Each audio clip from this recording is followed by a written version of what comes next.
Hello everybody, welcome to BilisummaaShow right on YouTube.com.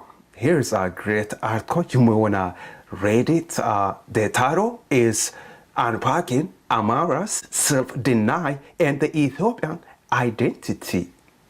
Let me read some of it. Imperialism took place at the expense of different identities.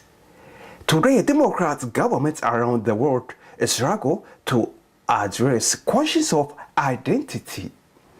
I always ask myself why Amharas don't say we are Amharas. No. They gotta say they are Ethiopians. Only Amharas. Why? I have no idea. I really don't know.